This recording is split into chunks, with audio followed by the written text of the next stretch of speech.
Hey everyone, this is Sharon. Welcome back to my channel. In today's video, let's talk about another question that you're likely going to encounter in an interview. Tell me about a failure or a mistake you've made.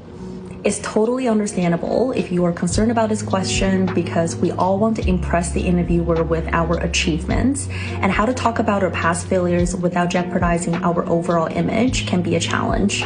In today's video, I'll provide some tips on how to approach this question, and I'll provide a sample answer as well. So without further ado, let's get started. So first of all, when you are brainstorming what type of mistakes to talk about in the interview, I recommend talking about the mistakes you've made in your early career, because that's a relatively safe and reasonable time for people to make mistakes, and you can also talk about how you've taken the lessons learned and progressively develop yourself over time. The second tip is to be genuine about your mistake. There's nobody who's perfect, and there's no point in trying to sugarcoat or cover your mistake just because it might have a negative impact. In your response, you should firstly talk about what the mistake is, and afterwards the bulk of your answer should focus on how you dealt with that mistake, what you've learned, and how you've taken the lessons learned and improved yourself. With that being said, let's now take a look at a sample response. Speaking of a mistake I've made, I'd like to talk about my experience on my first project.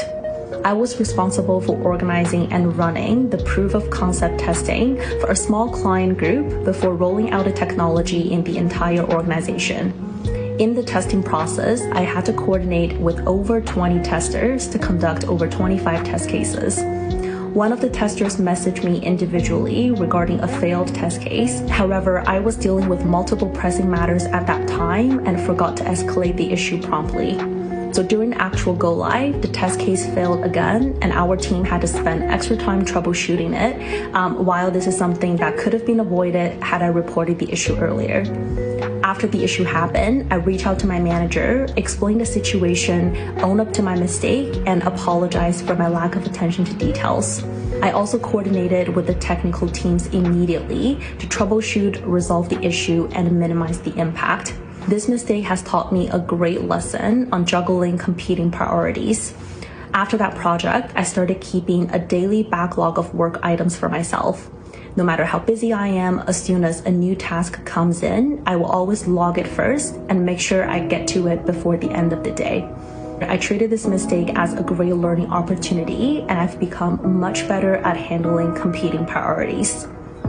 So that's it for today's content, and I hope you found it useful.